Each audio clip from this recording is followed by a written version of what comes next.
Okay, mic check.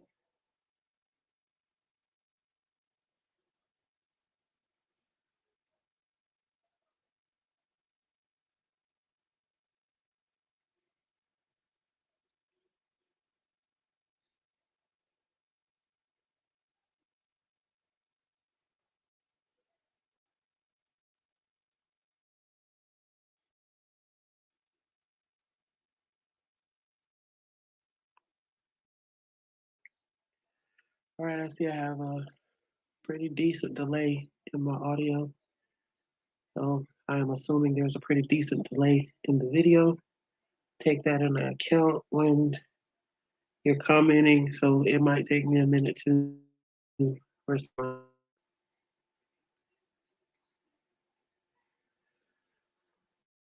Before I get started, I want to point out the pinned comment. I am not a monetized channel. Most likely, I will never monetize this channel simply because I just don't feel like it's profit off other people's suffering. If at any time I do monetize this channel, it'll be after I've figured out an appropriate way to any earnings towards helping victims. So we're not going to worry about that. I do have a merch store. Um, I'm pinning that comment because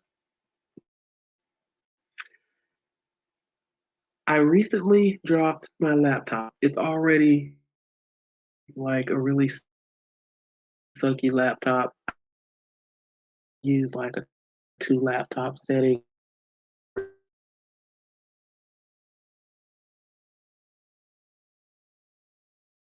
which is the one that I create and edit videos on. The one that I usually use, like when I do my screen sharing, to like how you see the up here.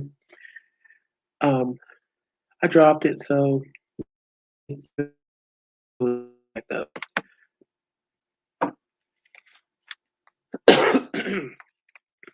excuse me.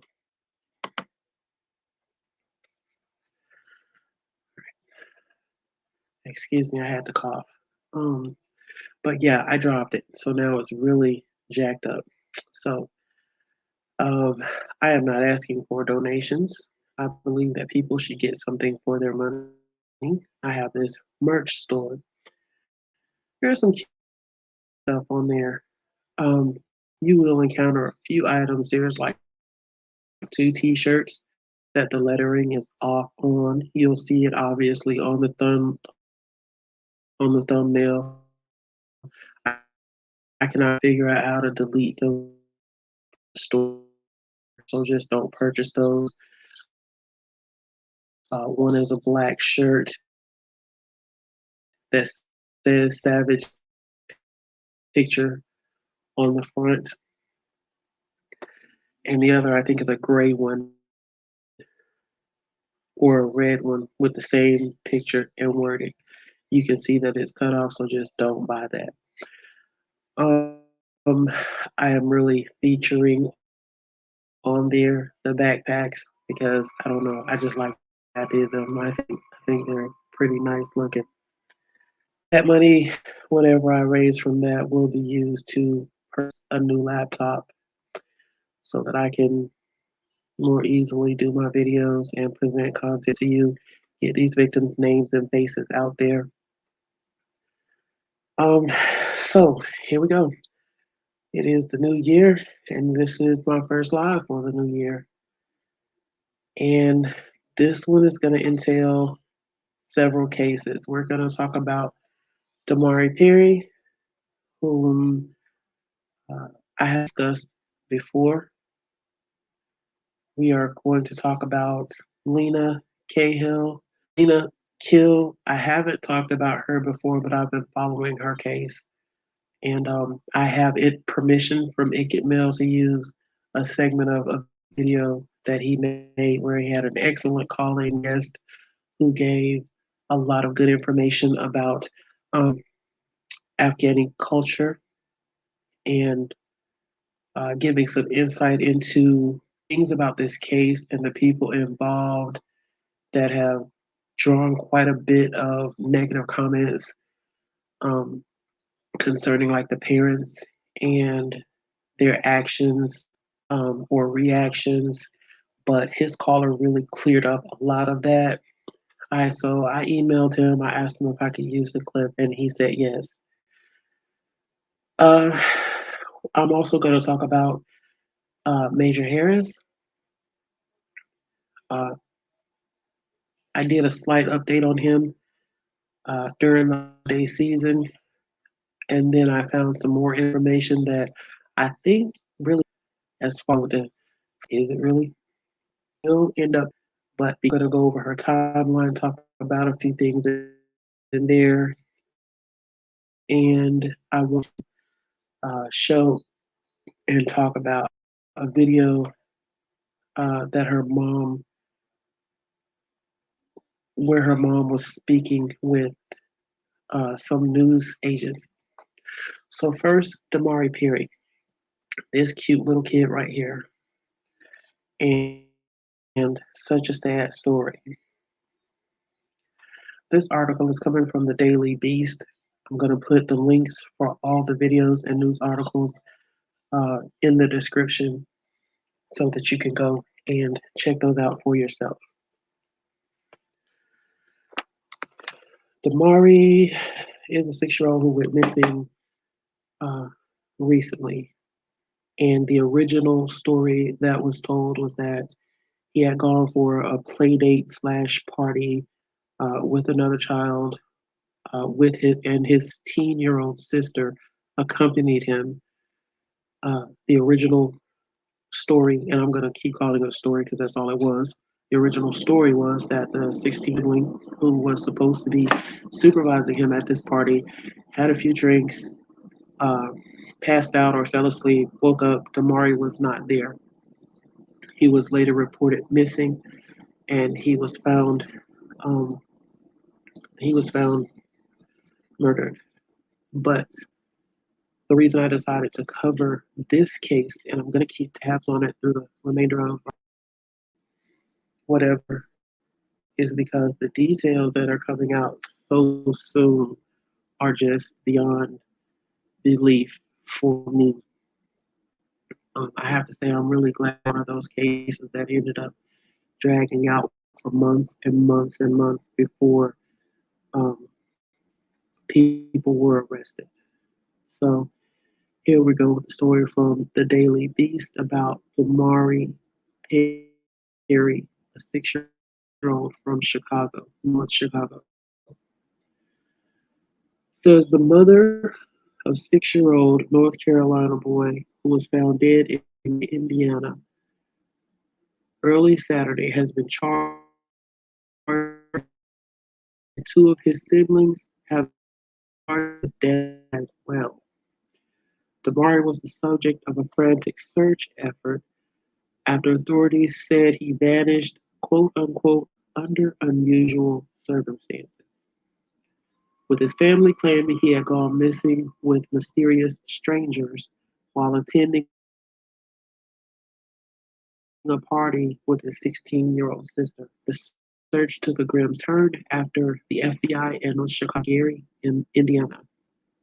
Hours later, the Lake County State's attorney siblings saying the story about Perry's disappearance at the party in Skokie, Illinois, was completely false. So, just to clarify a little bit of that, Damari lived in North Chicago. The party or play date that he was in Skokie, Illinois, and his body was later found in. I'm not going to read their entire story. It says Perry's mother, Jenny, in addition to obstructing justice and concealment of a homicidal death. Jeremiah Perry, the boy's 20-year-old brother, is charged with aggravated battery causing great bodily harm to a child under 12, concealing a homicidal death, and obstructing justice. And a juvenile who has not been named also faces charges.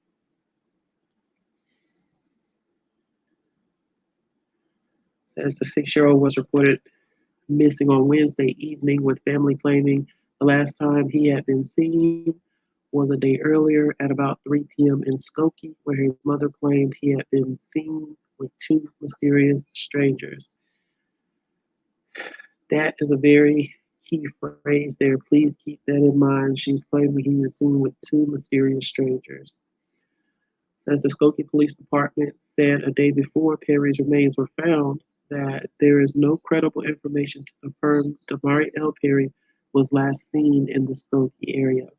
Damari's mother was quoted telling Fox 32 at that time that Damari was out with his sister for a quote play date unquote. That she had a cocktail. I guess someone put something in her drink. She ended up falling asleep. When she woke up, my son was gone. When she questioned the girl referring to apparently the parent of the child with whom Damari was supposed to be having a play date. When she questioned the girl about where my son was, the girl said she didn't know. Now, this article does not mention them, but it's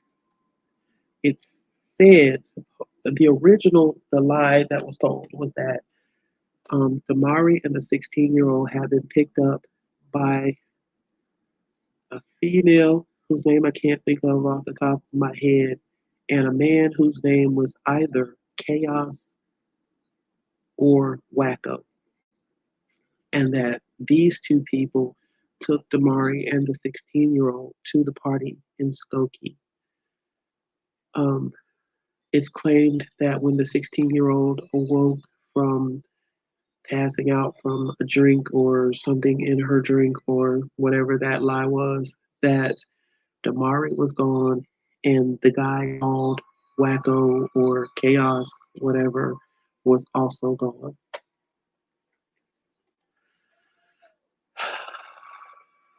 Let's see. I have this article pulled up because I believe this article actually had it didn't,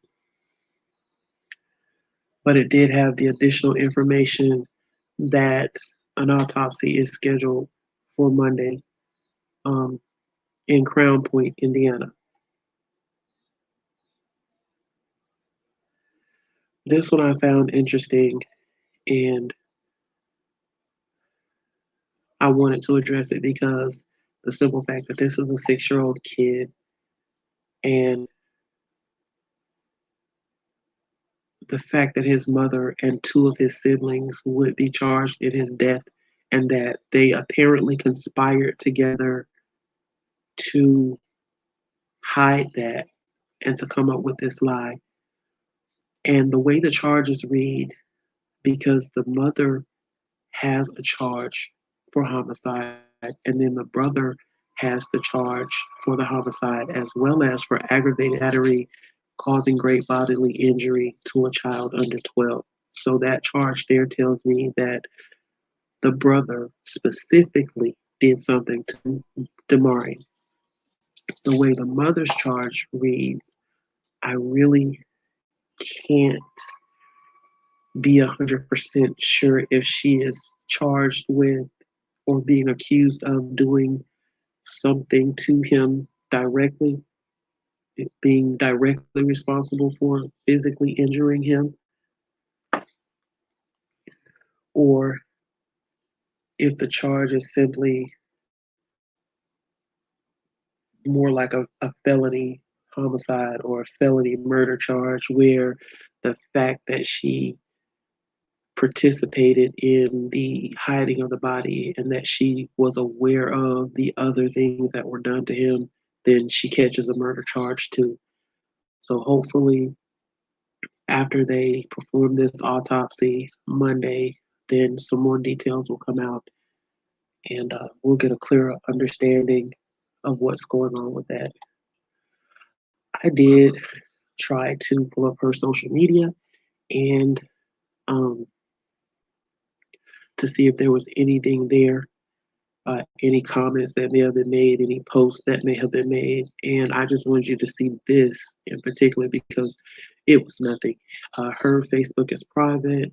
I tried to click on what seemed to be family Facebook pages to possibly find the 20-year-old sons Facebook page through her, but her friends are private. Um, Trying to click through uh, um, the few comments that were available on.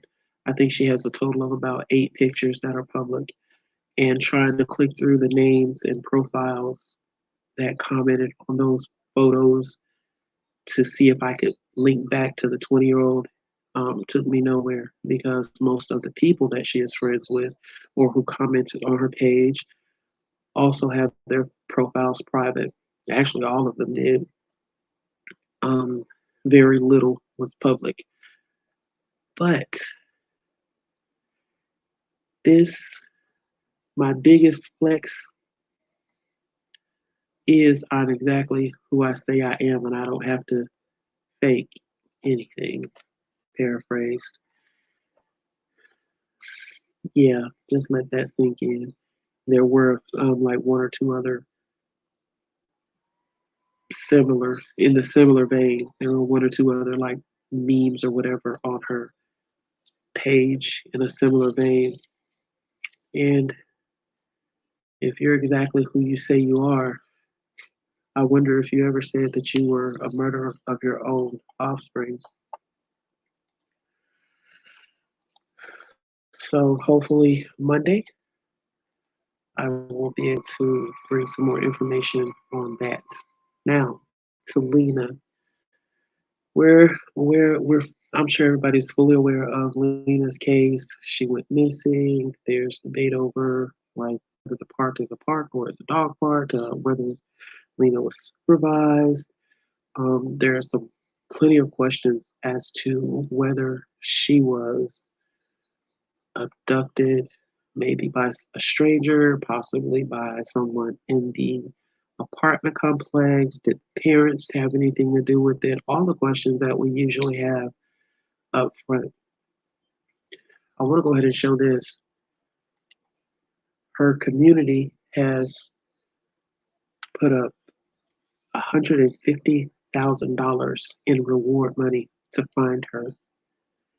Um, that is a very large amount of money available for information for finding this child, especially at such an early stage. And that money increased so rapidly because I believe it started out with $25,000 offered by, I want to say, I cannot recall the exact name, the Islamic Center of San Antonio. So it started with, I believe they offered $25,000. Crime Stoppers is offering 50,000, and then the Islamic Center increased the amount of their reward. I want to say twice. I want to say it went up to like 50,000, then 75,000, or 75,000, and then 100,000. But that is a significant, considerable amount of money to find this child. Um,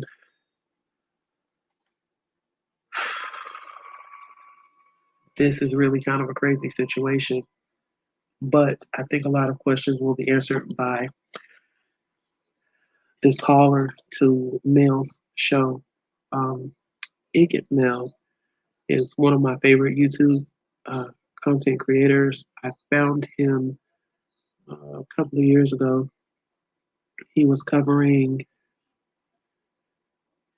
Malia Davis, and I can't remember the girl's name, but the perpetrator or suspected perpetrator's name was Shannon Ryan, and I remember him because just all the craziness that was involved around him.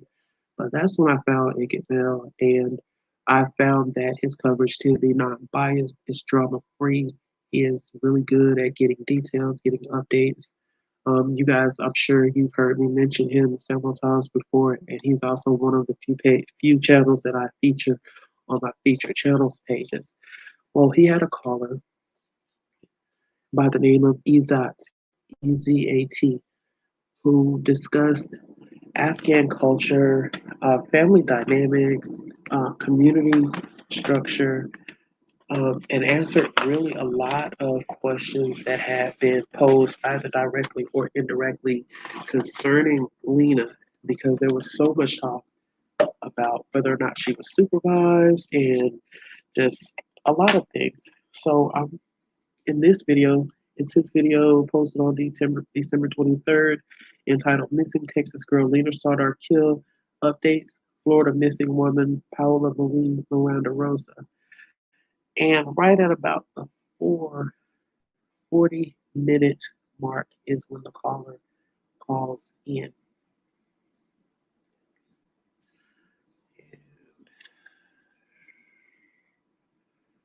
I'm gonna go straight to it. He has a timestamp in the comments. And make sure that this can be heard.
Okay, I am not getting sound from that, and I see why now. So let me fix that so that we can hear it.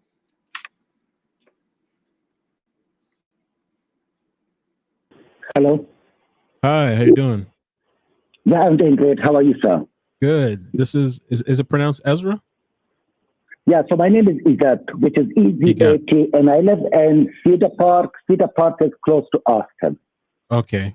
Okay, Igat. Thank you so much. You're welcome, sir. So actually, I just like took some notes from the chat and from the conversation. So let me first tell you that I know this guy is my acquaintance.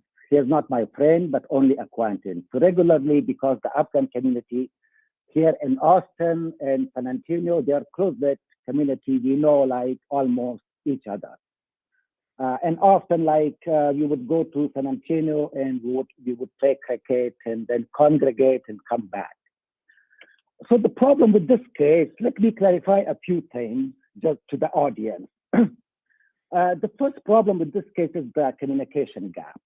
There is a communication gap between the family, between the authorities, and the media.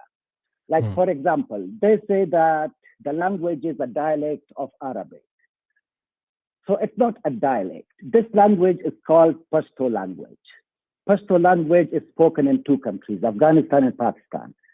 50 million people speak Pashto in Pakistan, and another 16 million people speak Pashto in Afghanistan. It doesn't have to do anything with Arabic. It is derived from Hebrew. That is one theory, and the other theory is that it is derived from European languages. It's derived from European languages. Okay. Yeah, so it's not Arabic. It's totally different language, not Arabic. Half of the Afghan population speak Pashto language. This was like point number one. Point number two, like a lot of these, these comments that I see, people are so judgmental. Like, you are Americans, come on, with this technology, and like everything is one click away. You can go, at least you can go to the map, see a map, and see how those people live. Like the emotion part. The way Americans show emotions, that is not the way ordinary Afghan men show emotions.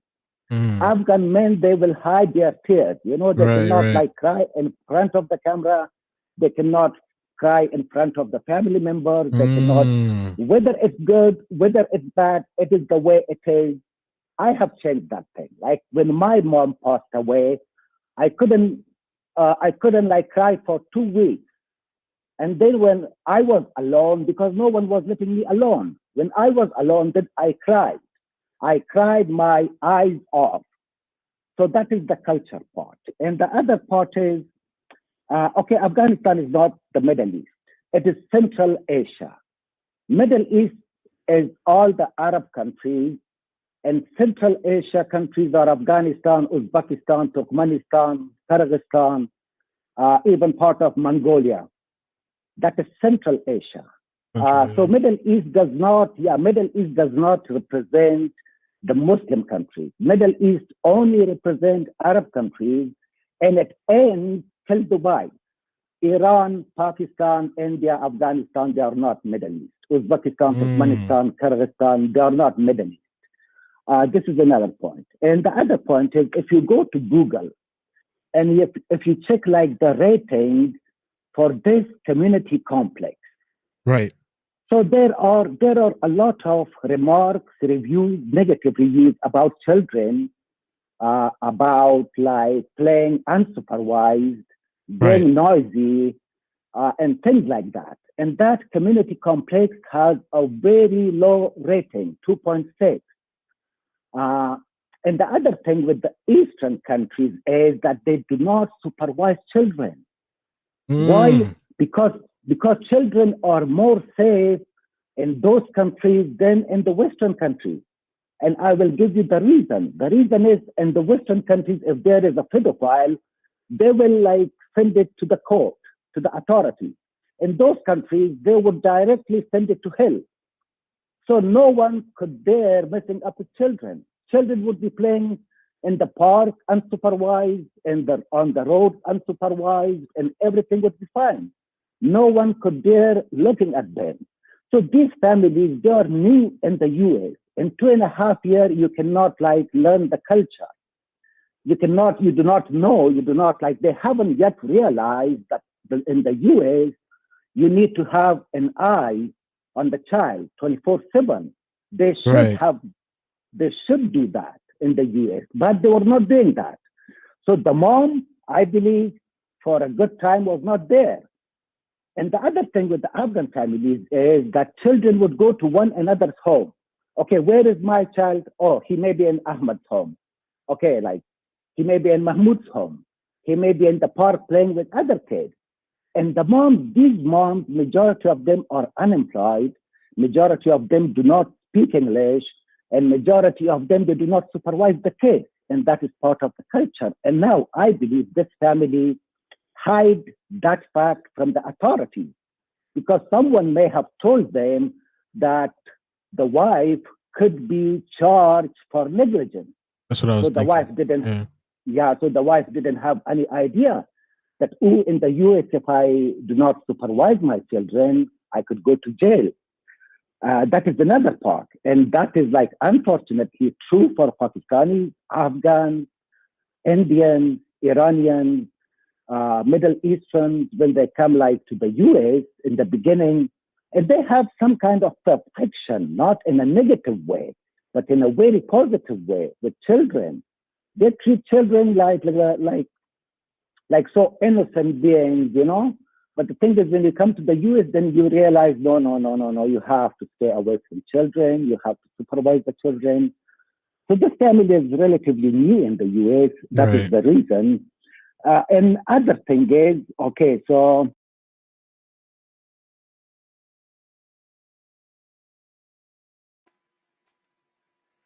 Okay, so I think that part he gave a really good, concise description of and insight into a lot of Afghan culture that is so different from here in America. And there is more to this. Ikemel also did a second call-in show that featured him. I'm going to link that in the description as well. I'm going to play one more part of this video where he talks about Lina's age because she was originally reported as being 3 years old. But people were like, she looks older than 3. And then apparently there is a 3-year-old brother. So it's not possible that both of them could be 3 since they weren't born at the same time. So he is about to explain why the most likely and probably the reason that there is an error in her reported age. So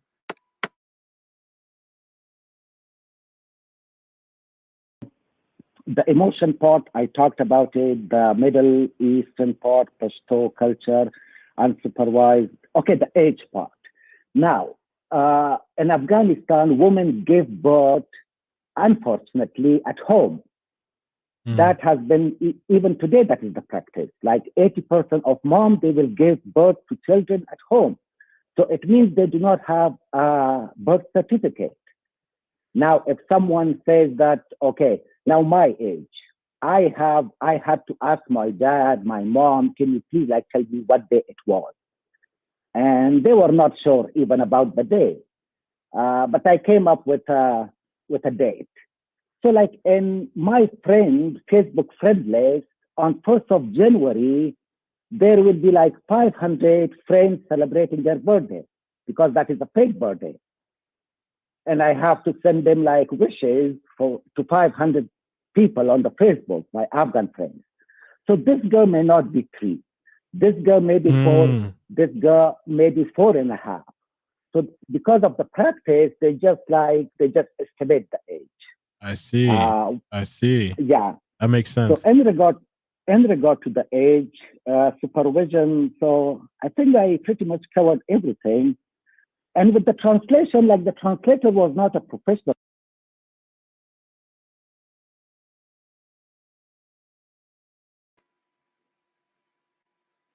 okay, and that's really all I wanted to share out of that video.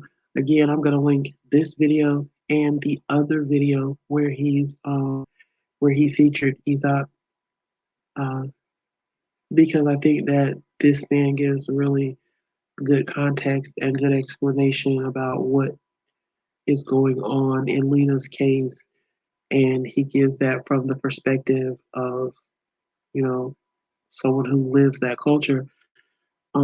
Just listening to him talk, it really makes it fully clear how very different things are in Afghanistan, where Lena's family comes from, and here. And it really gives pause to the judgmental like comments and talk that has been going around about that family, about the situation, um, and better understanding also. So that's really all I have on Lena. It really wasn't. I mean, it's a case that's being well covered on several channels.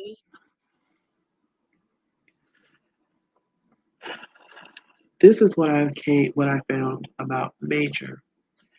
Um, you'll recall I did the coverage on Major's case. Major's mother was found murdered. When law enforcement went to make notification, they discovered that she had a 3-year-old son who was missing. They pulled an all-out search for him. His father came in. His father had moved to a different state. This all happened Milwaukee, Wisconsin, in that area, the suburbs surrounding it. His father came in to help with the search. He did several interviews and press conferences. It got kind of scandalous because Milwaukee PD actually kind of publicly attacked and bashed the father in the case, and it didn't turn out very well publicly. But Major was found. He had also been murdered. Uh, the suspect in the case, Jaheim Clark, he was quickly identified, and he was located a few days after the discovery of uh, Melanie, who was Major's mother, who was murdered. As the police approached, Jaheim shot and killed himself. That is the story that was given.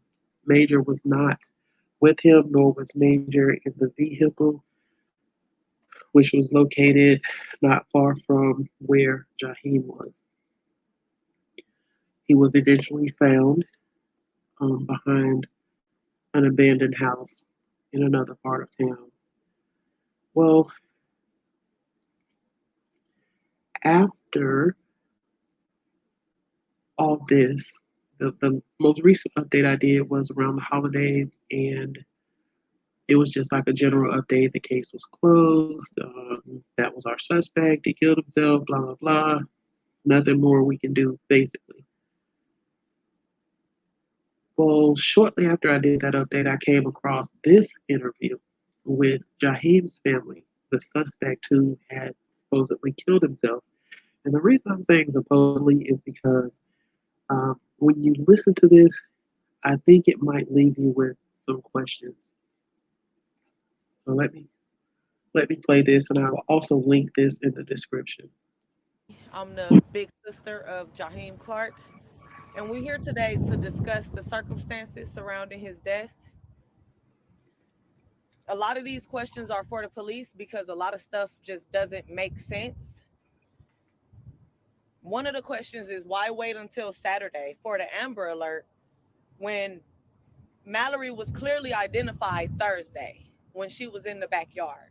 They came and showed us a picture of her. We didn't know who she was. We never saw her before, so we couldn't identify her off of the picture. They also showed us the specific make and model of her car.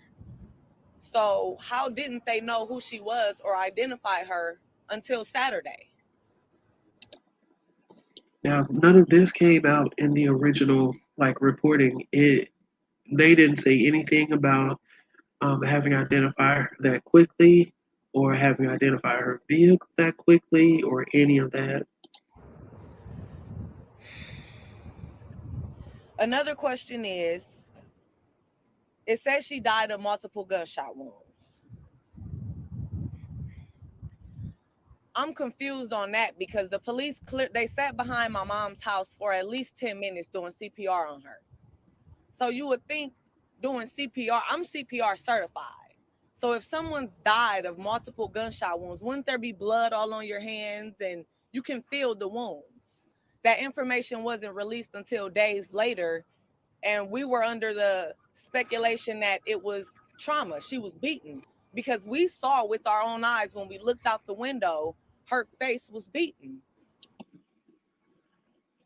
The thing that stood out to me about that, she didn't follow up with it, but she said if you were doing CPR on someone who died from multiple gunshot wounds, wouldn't there be blood all over your hands? So what I took from that is that as she was watching them perform this CPR, that she didn't see any blood on their hands. I don't know if that means anything or if it's relevant or not. It probably isn't, but it just kind of it was something that stood out to me mainly because she didn't follow up on it. She didn't complete that thought. So we didn't know. And if she died of multiple gunshot wounds, why did they sit there doing CPR for at least 10 minutes? That doesn't make sense. Which it actually does because they can't just say, "Oh, she's dead," and I not saw do my brother Jaheim anything to Clark help her. after the alleged suicide, and it does not look like suicide at all. You know, it's like a dent in the car. There was a dent in his head. Below the dent was a knot. His eye was cut right here, and you could tell someone tried to sew it or glue it back together. This is from right here down to right here. It's cut. You can clearly see that. Along with more than one bullet hole in completely different places. So yeah, bullets travel, but in this case it's impossible. Can it travel out and go back in? I've never heard of that. I mean, I've never heard of it.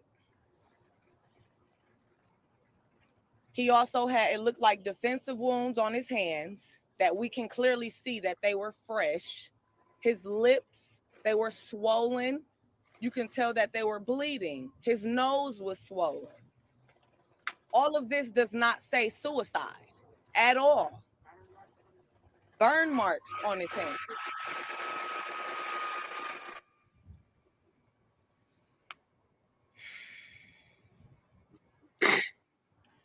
After they arrested 4 or 5 or 6 different people, they didn't release any information about these people. Why? Somebody led them to Baby Major, and it wasn't my brother.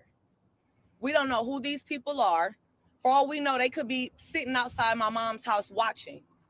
They didn't tell us anything. My mom's house has been rushed with protesters.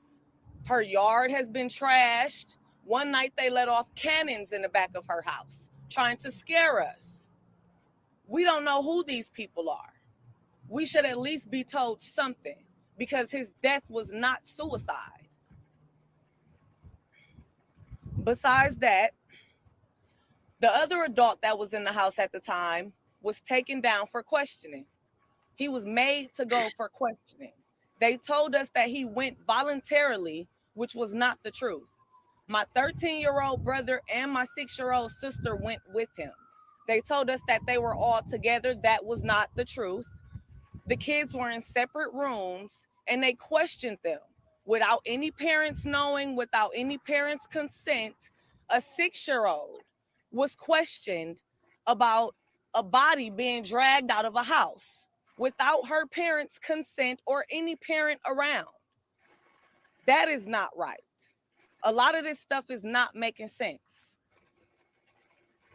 My last question is, why on earth would the medical examiner and the police department have a non-disclosure agreement on Jaheim's autopsy reports? If it's suicide, apparent gunshot wound, that should be that, right? That's Why something that stuck out to me. is there an agreement in place for his autopsy reports? These are all things that we have proof for. They're facts. This is not adding up. Everybody else who was involved in the case, their autopsy reports have been released. If his is suicide, why isn't it being, my mom hasn't even gotten his autopsy report. On top of them not letting us identify his whole body after the fact. They told my mom, you can identify your son at the funeral home. They didn't even give her proper grieving process. So we want answers, because we'll be out here. Justice for Jaheim. I just want to speak. My name is Carl. I'm an older cousin of Jaheim Clark. I just want to say that my interaction with my older cousin Shonda was merely after Sunday when she was taken into custody. My issue with that was after the Packers game Sunday, when she was taken into custody, she said that the same day, Sunday evening, at about 7 p.m., she was interrogated and told her son had committed suicide. That was Sunday night. Monday morning, at about 8 or so in the morning, Fox 6 reported that it had just happened maybe an hour ago in the area. So I'm not going to play this whole thing either.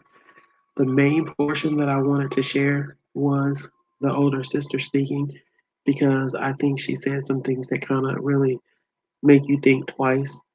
I'm sure that there's a reason for having a non-disclosure agreement or whatever it actually is concerning Jaheim's autopsy report.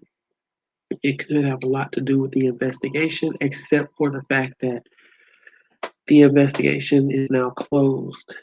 I haven't been able to find any update as to whether or not that autopsy report is available now. This video here is from November 5th, is when it was posted. I do think that's kind of odd if the investigation is closed. I think it's odd that he had multiple gunshot wounds in different areas of his body. I don't know what to make of the burn marks on his hand that she spoke of, or the apparent attempt to glue or sew a wound on his shirt, on his face. I don't know why I said shirt.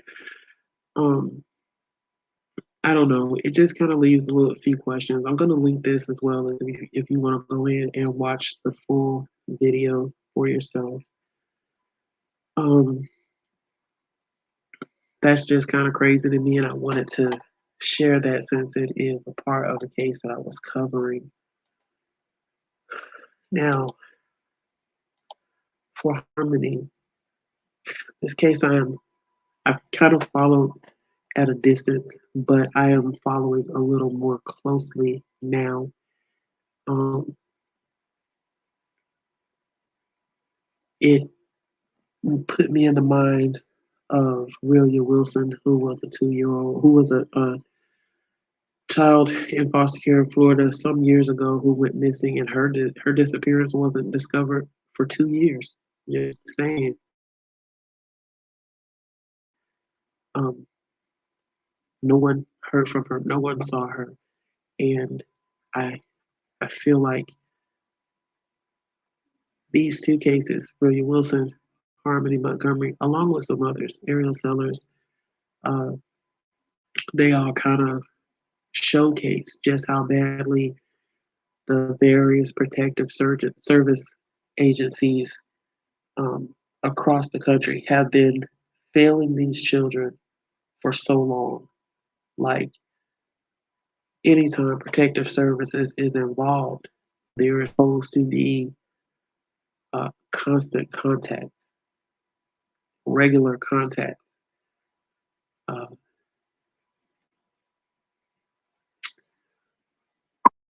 the name of the agency, Child Protective Services, Child Welfare Services. Um, just says that there should be an effort to protect and maintain the welfare of these children.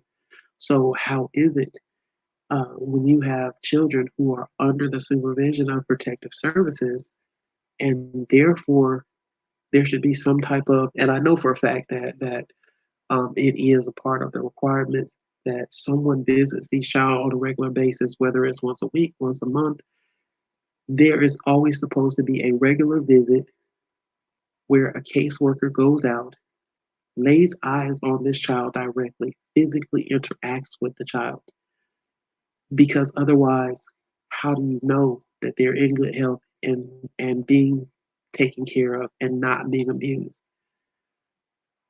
There have been so many cases where protective service workers have just straight up falsified documentation, lied about having seen children, lied about the condition that the children were in, or the circumstances at the house or foster home or parental home or whatever that they were living in. We've seen cases in the past where departments conspired together after something horrible has happened to a child, and departments have conspired together to go back and alter records, add visits that were not made, add records that didn't exist.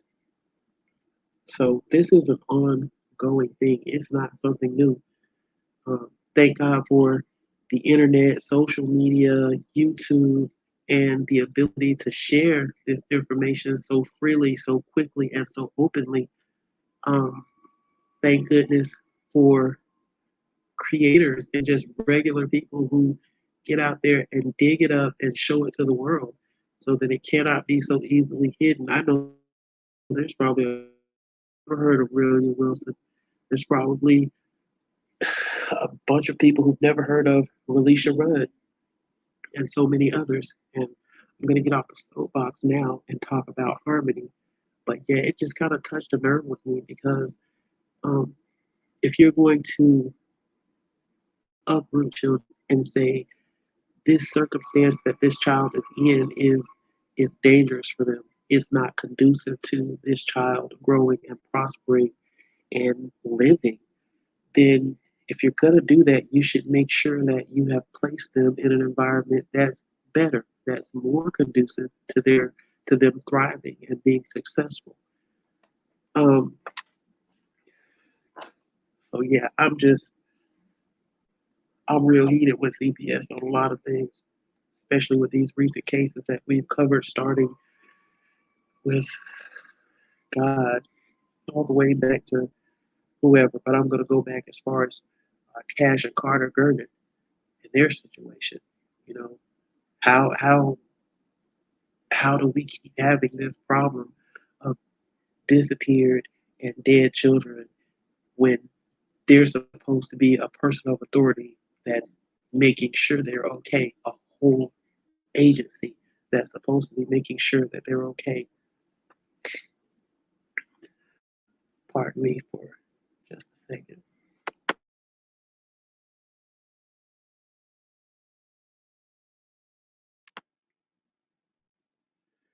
So, this beautiful little girl here, as we know, she was, nobody has seen her. She's been missing for at least 2 years. Uh, this article here is from Crime Online. They usually tend to have really good timelines on cases. And so that's why I went to this website. I will post a link to this article as well. And as you can see, they're going all the way back to September of 2014 when Harmony was born. So we're going to kind of gloss over some of the backstory and get into the meat of it. So we know that Harmony was born June 7th, 2014. Let's see.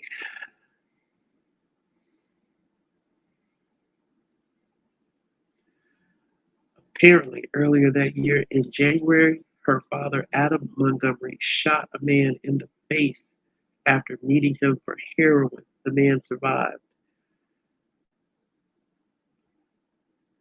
And Adam was eventually charged and did an 18-month suspended sentence.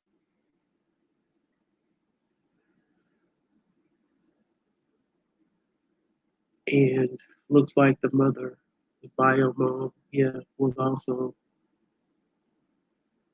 arrested in connection with that for trying to protect him, Adam, after he had shot someone during a drug deal. I'm not clear if that's the same person or someone else. July, 4 years later in July, the bio mom lost custody of Harmony due to drug abuse. Harmony and her younger brother were placed in foster care and are reportedly bounced around to several different foster homes. This is when Harmony took a protective role with her younger brother to make sure he was taken care of. About 8 months later, February of 2019, Harmony, full custody of Harmony was given to her father, Adam. A few months later, Harmony's mother FaceTimed with her, and that is the last time that her bio mom says that she spoke to or saw Harmony. Moving forward a couple of months to June 2019,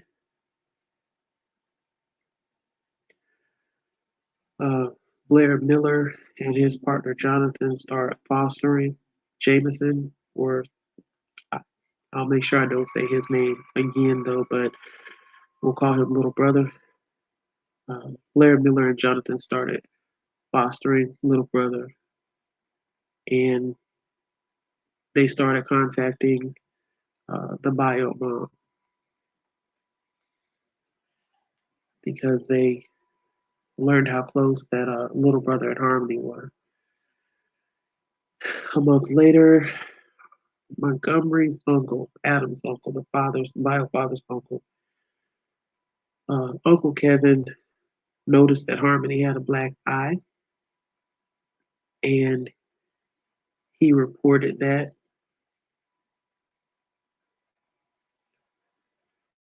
And afterward, apparently, Adam broke contact with him and moved.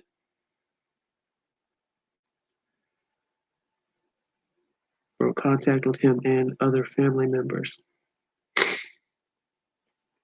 Apparently, at one point, Kevin recalls that Adam says, "I bashed her around this house" at that time, when he noticed the black eye. Kevin said that Harmony, quote unquote, looked like a scared puppy the last time he saw her, and that he notified, I'm just going to call it CPS, even though it's not called that here. He notified CPS. A few months later, in November of 2019, Blair and Jonathan Miller officially adopted little brother. They reached out again to the bio mom because little brother wanted to send a Christmas card to Harmony. And they were told by the bio mom that she has not been able to be in touch with Harmony for several months now. Now, in this summer of 2020, the Millers continued to have contact with the bio mom, and she tells them that she has not been able to reach Harmony. The Millers offer to adopt Harmony. And it says again, so apparently that's an offer that was made before. September of 2021, last year, the Millers reached out to little brother's bio aunt about Harmony. I guess since they weren't having any success contacting Harmony through the mother, they reached out to more family members. And the aunt tells them that she hasn't seen Harmony in about 2 years. The couple makes attempts to find Adam, the bio dad, and his wife Kayla, and they reached out to them and were blocked and ignored. October of last year, Adam Montgomery separated from Kayla Montgomery. Kayla claimed Adam was living in a sober house and had then left the area to live in Maine with another woman. That is according to a police affidavit. November of 2021, Flory reportedly files a missing persons report and writes a letter to the mayor in an attempt to find her daughter. Manchester school officials say they have no records of Harmony attending school in the district. Authorities attempt to track down Adam.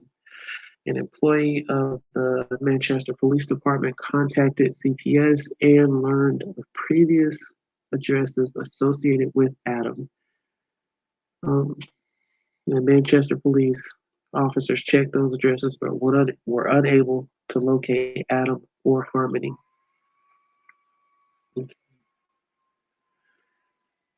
We're now at December of 2021, and DCF contacts the police after the agency is unable to find Adam.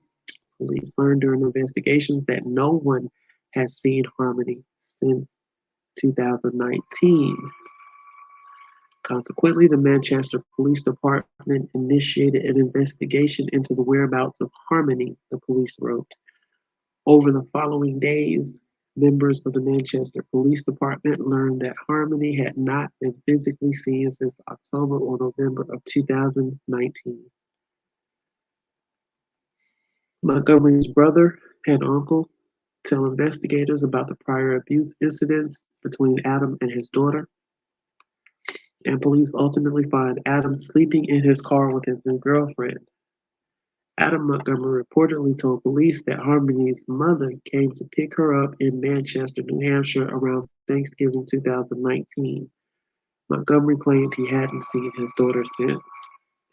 Police say Adam's statements were inconsistent and secretive, with the suspect telling them things such as, "I have nothing to say, and if I'm not under arrest, I'm leaving."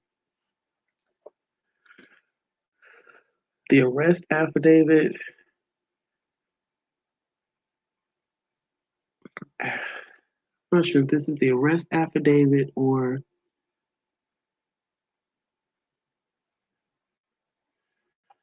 I can't see the title to it.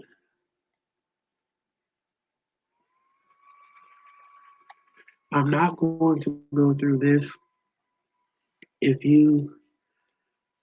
This is available in the Facebook group. You can download it and read it, or you can read it online. The group that you want to look for is Sleuth Mom's group, which I will also link in the description.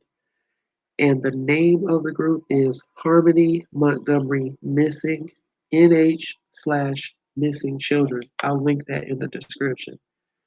All of this information and more is available up to date and up to the minute in that group. So we're not going to go through all of this right here. And essentially, I've read the affidavit, this document, and essentially it tells everything that we just read up here. Yeah, it's the probable cause affidavit. I knew the name would come to my head. All right, January of this year.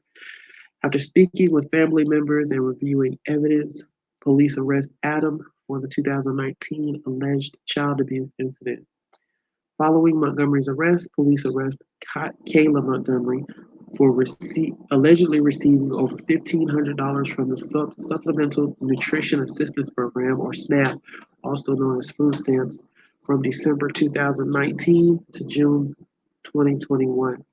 Police say Harmony was no longer living with her stepmother during those dates, but Kayla, who has 3 of her own children with Adam Montgomery, continued to receive the benefits on behalf of Harmony. Also, during early January, police visit a home off of Gifford Street in Manchester, where Harmony once lived with her father. Says his, but her father. Investigators spent several hours searching inside and dug a hole in the backyard.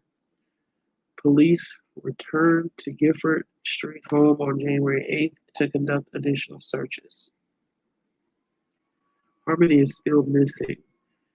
Meanwhile, investigators have been unable to locate Harmony. She is described as standing around 4 feet tall and weighing 50 pounds.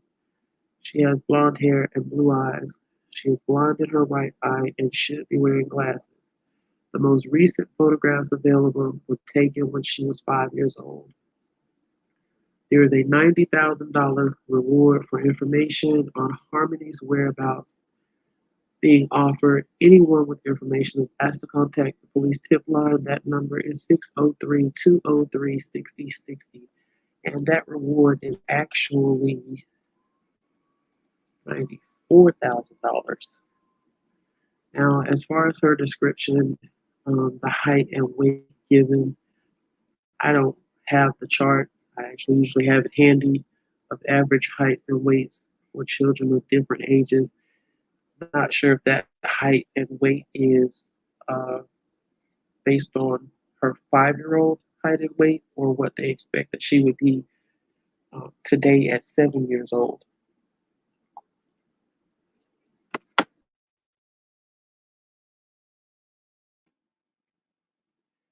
I am encouraged in this case by the fact that the police, for the most part, are approaching this as a missing child in need of rescue and not as a recovery, other than the searches of the backyard. Now, what I've read is that, and watched in a few videos, is that that search, as particularly the part where the hole was dug, was based on there being like an apparent indentation in the ground in the backyard, and so that was like the main reason that that hole was dug and that type of search was done. There was a point where, and I'm not sure where, but there's discussion of a point in time when Adam, the bio dad, sold all of his belongings. And if I'm understanding right, that was right around the time that Harmony was last seen. So there's been talk of that he possibly sold Harmony as well. In here, we read that he said Harmony's mother came up and picked her up. It's also been said by his wife, Kayla, that he told her, Adam, the bio dad, told Kayla, the stepmother, that he was driving Harmony down to Massachusetts to her mother, and that that's the last time that Kayla saw her stepdaughter.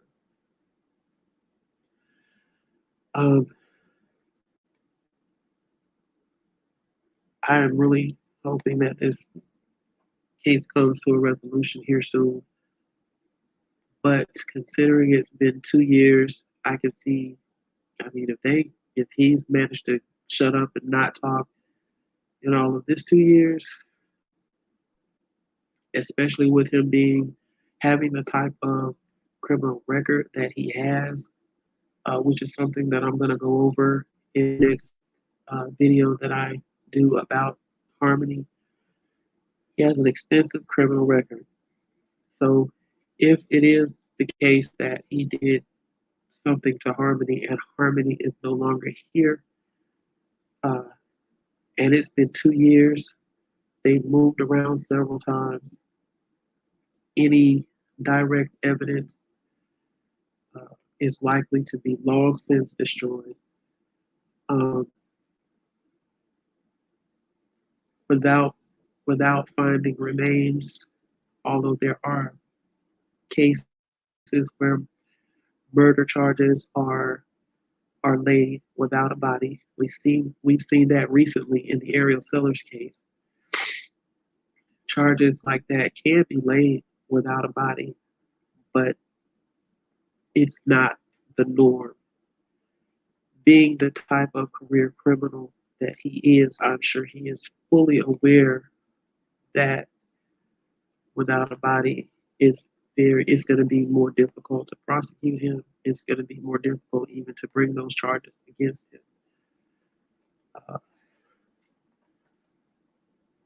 If indeed that's the case, and that's what's going to end up happening, is that those type of charges are brought. More than likely, that information is going to come from Kayla. If she has any idea where Harmony is, she'll be the one to spill the beans. I don't know a whole lot about her criminal record, but then again, I mean, it's been 2 years, and she hasn't talked in 2 years. So maybe she's not going to say anything either.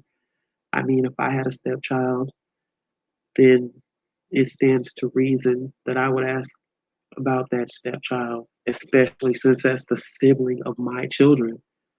Over the course of 2 years, I mean, you haven't seen hide nor hair of her in 2 years. You haven't heard your husband talking to his daughter on the phone or FaceTiming with her, video chatting on Facebook. He hasn't just randomly told you anything about her. I heard from her mom, or she got in trouble at school, or just anything. Maybe I need to get her a gift for her birthday. Understanding that there is a lot of drug abuse issues going on in this case, and so the dynamics of how the parents and step parents in this case might relate to the children is different. But even with drug issues, man, that doesn't mean you just, oh, well, my kid, I dropped them off and that's the end of it, or her mom came and got her, that's the end of it. Shoot, I personally know people who haven't seen their children in years, but they still occasionally talk about them. They still occasionally make mention of them, so I don't know. I am glad to see that he is incarcerated, and her as well, even though her charges aren't really directly related to anything to do with Harmony's disappearance. I think the fact that they are incarcerated related to Harmony is going to bring some pressure. I am not going to talk about Ariel's case tonight, only because there really has not been any new information. I know that was kind of a jump. And the jump was, I was thinking that after all this time, with Lehua and Isaac Kalua being locked up, that pressure would cause them to talk. But we see that so far, as we know, they haven't. I can only hope that it's going to be different in Harmony's case. But yeah, I'm not going to talk about Ariel tonight. simply because there really hasn't been anything new that's come out. I am going to give an update on something else concerning Ariel, though. So tonight we've talked about Damari, Lina, Harmony, and the Major.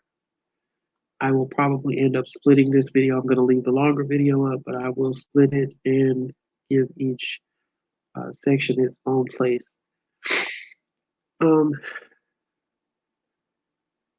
As for Ariel, the update. Before the holidays, I had started working on a project. If you will recall, a few months ago in Houston, Texas, there was a case where 3 boys were left in an apartment in Houston, Texas, with the remains of their younger brother who had been beaten to death by the mother's boyfriend. In the process of the different interviews and everything, press conferences that were going on, a Houston area protective services worker had made mention of how the agency would use Amazon wish list to get things for the children, for victims, parents, families, in cases where they were involved. And I thought, that's something the community could do for Ariel's sisters to get them some things, just a way to show some love from the community. And so I have been working diligently on that, and I have been essentially beating my head against a brick wall. I first contacted the Honolulu Police Department, thinking that maybe Crime Stoppers could handle it, since Crime Stoppers is not the investigators.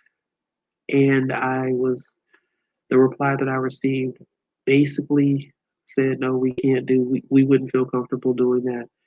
And I gathered from that maybe it could have been perceived as a conflict of interest for them to be receiving gifts on behalf of the children who were subject to this active investigation.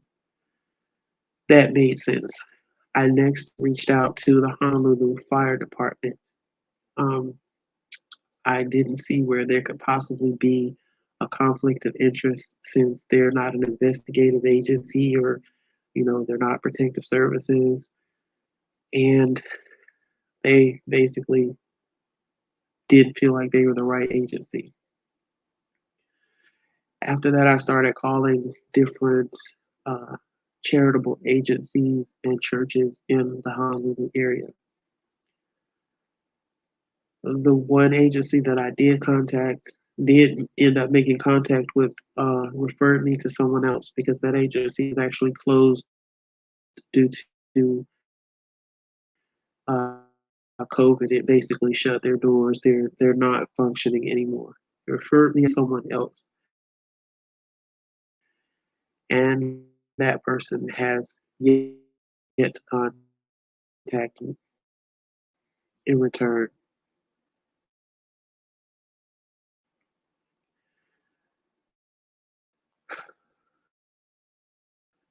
The day before yesterday, I called.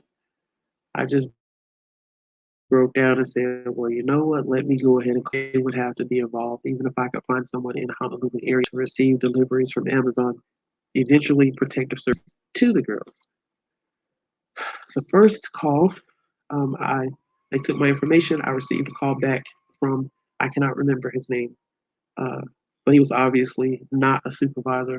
And I had asked to speak to a supervisor, specifically the supervisor over the girls' case, if possible. This person was obviously not a supervisor, because he spoke of passing information along, but he was so completely dismissive and disinterested. And he was basically saying, no, we're not going to do that.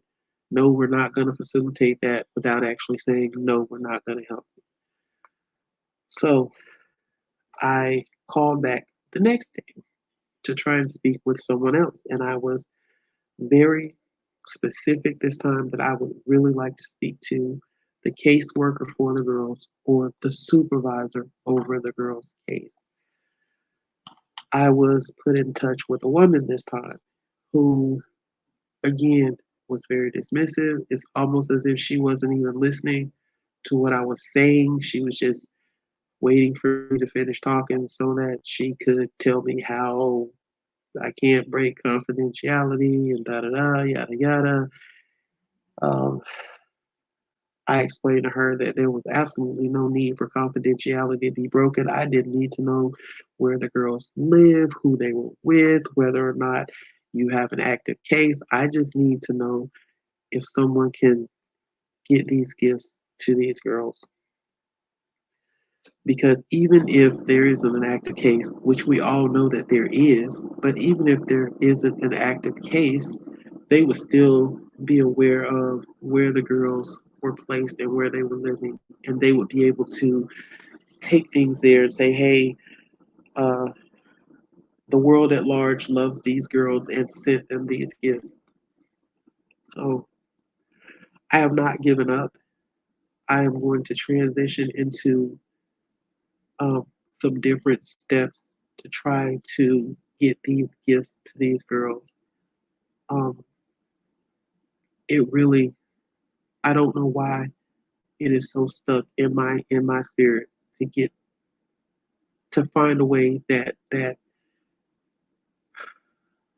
the true crime community who has followed and been dedicated to Ariel's case, who has cared about, loved, prayed for her sisters, who has um, all of us who have read the things that these girls went through, not only at the hands of the Kalua, but at the hands of others.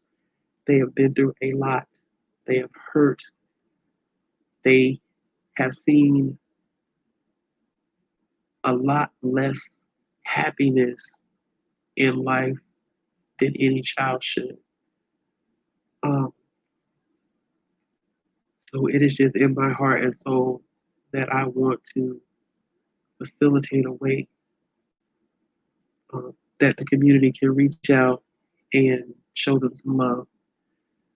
Gifts, toys, electronics, clothes, none of that is going to bring back their sister. None of that is going to take away the hurt that they've been through. None of that is going to comfort them when they have nightmares at night. But at least it's a small something, something tangible that will say to them, not everybody is the monster that the Kaluas were. Not everyone is the monster that these other people who hurt you were. There are people out here who love you, who care about your well being, who want to see you happy, successful, thriving, who want to see you walk into a bright future. So look for that soon. Um, the next phase of my attempts to make that happen. Um, I've been on here for quite some time. I really don't like doing long lives. This one is, God, at an hour and 20 minutes. Uh, that's about my limit.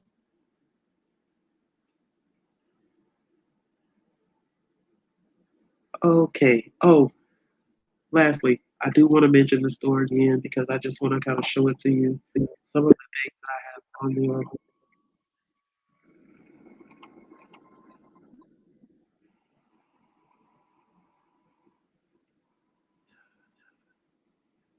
which honestly, I'm having a hard time even. Okay, I got some echoes on somewhere.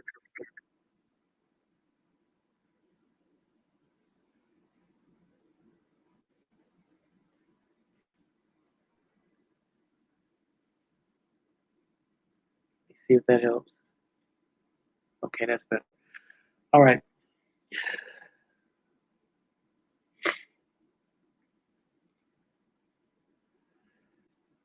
I've been trying to go in here and delete like some of this stuff, edit some of it, and I just can't seem to make that happen. But these here, this particular design, these are pictures that I actually took in my hometown a couple of years ago. There are tights for that and some other things, some shirts, and I think you'll really like that design. This one I took off the fishing pier in Pensacola, right off Wayside Park. And this was actually a sunset.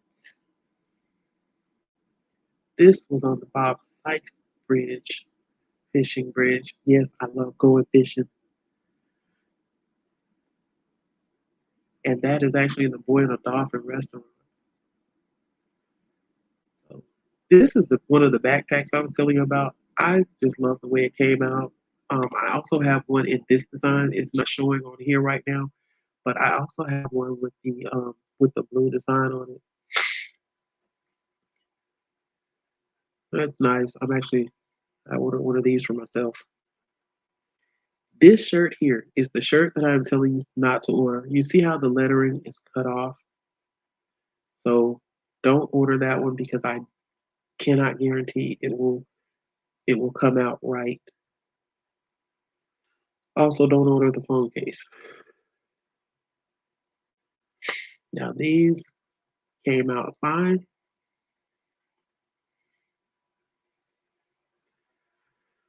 The jogging pants came out good. I kind of like that when it's off, but I left it up there. Now, this series, and there's another series that I have on here, they have my son's picture on them. And these actually weren't something that I was going to advertise on YouTube, but since you've seen them now, then I'll tell you about that. That is just a personal project. My son is in his early 20s. He is a very smart guy, and I want to get him into IT. So I earmarked things with his photo toward his IT education. So if you should just so happen to buy a shirt, a mug, a backpack, a cap that has him on it, just know that that money is all going towards some certification for him, CCNA, Network Plus, something like that. Anything else on my stores, those things will be used for the channel. I'm actually good with, bills and all that other stuff, but anything from this store, aside from the things with my son's photo on them, will be going toward the channel. They will be going toward upgrading equipment. There are a few software subscriptions that I would like to get so that I can do some nicer things with videos. The video editing suite that I have now, there's a free version and a paid version. The free version is really good. It has a lot of stuff, but I can do so much more with the paid version. I would like to get a paid version of a streaming software so that I can stream some more platforms at once. When I use StreamYard, I'm limited to one platform. When I use the other one that I can't think of the name of because I hardly ever use it, I can do two platforms at once. I just want to be able to do more with the channel, more easily create like posters, flyers, more quickly get information out there. Anyway, that's it. Thank you for joining me. Happy 2020. And lastly, I'm about halfway there to a community wall. I really want to get that community wall because I currently share more on Facebook and Twitter than I do on YouTube, only because it's a lot faster to get missing persons information out there on those platforms. When I see a missing poster, I can just instantly share it on Facebook and on Twitter, on Instagram, or wherever else. But on here, I have to make a video or I have to take the time to go live, which is not always something that I can do just on the spot. That community wall would allow me to be able to post updates immediately and to share other information and updates with you more easily. So if you don't mind hitting that subscribe button, share the channel, encourage others to subscribe. Let's get that community wall going so that I can interact and bring you more and better content more often. I thank you again for joining me, and I will see you in the next video.